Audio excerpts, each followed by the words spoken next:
Magandang umaga po sa inyong lahat mula sa Pag-asa Weather Forecasting Center. Narito nang lagay ng ating panahon ngayong Huwebes, ikalawang araw sa bagong taong 2025. Sa ating latest satellite images, makikita natin na tatlong weather systems na nakakaapekto sa ating bansa. Ang Northeast Monsoon o amihan, partikular na sa may hilagang Luzon, ang shear line o bangga ng mainit at malamig na hangin na nakakaapekto sa silangang bahagi ng Northern and Central Luzon, gayon din ang Intertropical Convergence Zone o ito yung ITCZ, na siya nagdadala ng mga kaulapan at malaking tsansa ng mga pag-ulan, partikular na sa bahagi ng Mindanao, kasama din natin ang Visayas, ilang bahagi ng Bicol region.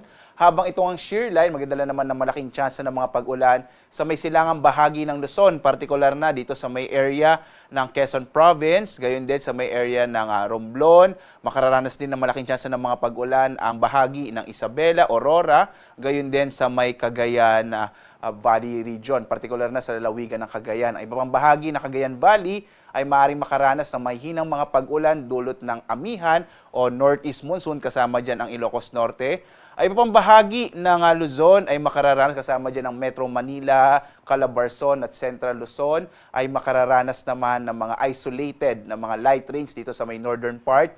Habang may mga thunderstorms tayo dito sa may bahagi ng Central Luzon, kasama ang Metro Manila at malaking bahagi ng Calabarzon. Makikita po natin walang low pressure area na namamataan sa loob at labas ng Philippine Area of Responsibility. Posible hanggang sa pagtatapos ng linggong ito, pagdating ng weekend, maliit yung chance na magkaroon tayo ng bagyo. At dito nga sa Luzon, makikita natin ang malaking tsansa ng mga pag-ulan dulot ng ITCZ, partikular na sa ilang bahagi ng Bicol region, kasama itong lalawigan ng Romblon. Samantala, ang shear line magdadala pa rin ng malaking tsansa ng mga pag-ulan sa may bahagi ng silangang bahagi ng Luzon, partikular na nga itong Cagayan, kasama yung Isabela, gayon din ang area ng Quirino, at kasama din yung Aurora at ilang bahagi din itong Quezon Province. Samantala, may hinang mga pag-ulan na mararanasan sa Cordillera at nalabing bahagi ng Cagayan Valley region, kasama po ang Ilocos Norte. At sa nalabing bahagi ng Ilocos region, asahan yung mga isolated light rains. Dito naman sa Kamaynilaan, kasama ang nalalabing bahagi ng Central Luzon, gayon din ang Calabarzon. Ngayong araw, makikita pa rin yung haring araw, pero posible yung mga isolated o pulo-pulong mga pag-ulan, pagkilat, pagkulog, at maglalabas naman tayo ng mga rainfall advisories kapag meron tayong mga namatang kaulapan na maaaring magdala ng mga pag-ulan. Agwat ang temperature sa Lawag, 25 to 31 degrees Celsius, at Tuguegarao, 23 to 28 degrees Celsius. Sa Baguio naman, 16 to 23 degrees Celsius, habang sa Metro Manila, 24 to 30 degrees Celsius. Sa Tagaytay naman, 22 to 29 degrees Celsius, habang sa Legazpi, 25 to 29 degrees Celsius.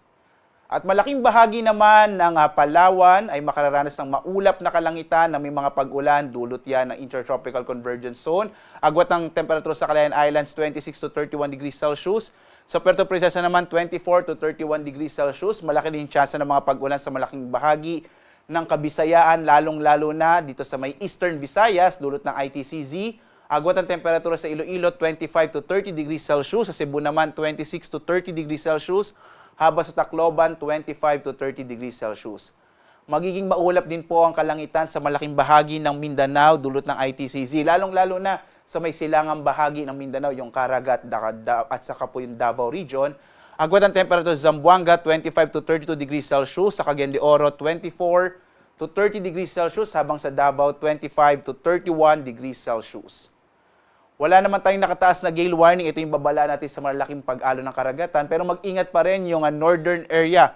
Sa mga baybayin po sa may northern Luzon, inaasahan natin na lalakas ang hanging amihan sa mga susunod na araw. Kaya iba yung pag-iingat, lalong-lalo na sa mga maliit na sakyang pandagat at maliliit na mga bangka, dahil posibleng katamtaman hanggang sa maalon na karagatan ang maaaring maranasan. At bukas, inaasahan natin ang malaking tsansa ng mga moderate o heavy o katamtaman hanggang sa malalakas na mga pag-ulan, partikular na sa may silangang bahagi ng Luzon, lalong-lalo na sa lalawigan ng Cagayan, dulot yan ng shear line. Mag-ingat po sa mga posibilidad ng mga flash floods and landslide. Pagdating ng araw ng Sabado, magpapatuloy ang inaasa nating mga pag-ulan sa may silangang bahagi ng Cagayan Valley region, kasama ang Aurora at lalawigan ng Apayao. Iba yung pag-ingat pa rin po, lalo na sa mga potensyal na mga landslides and flash floods. Ito ay dulot ng shear line o yung banggaan ng mainit at malamig na hangin. Kaya inaasahan din natin Posibleng pagdating ng araw ng weekend, Sabado at Linggo, posibleng malaki yung tsansa ng maulap na papawirin na may mga kalat-kalat na mga pag-ulan, pagkilat, pagkulog sa malaking bahagi ng Luzon. Ang araw naman natin ay sisikat ganap na 6:22 na umaga at lulubog, ganap na 5:39 ng gabi.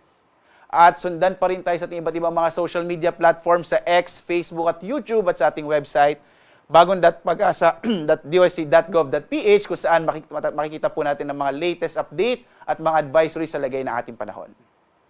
At live mula sa Pag-asa Weather Forecasting Center, ako naman si Obet Badrina. Maghanda po tayo lagi para sa ligtas na Pilipinas. Happy New Year po sa inyong lahat. Have a blessed day.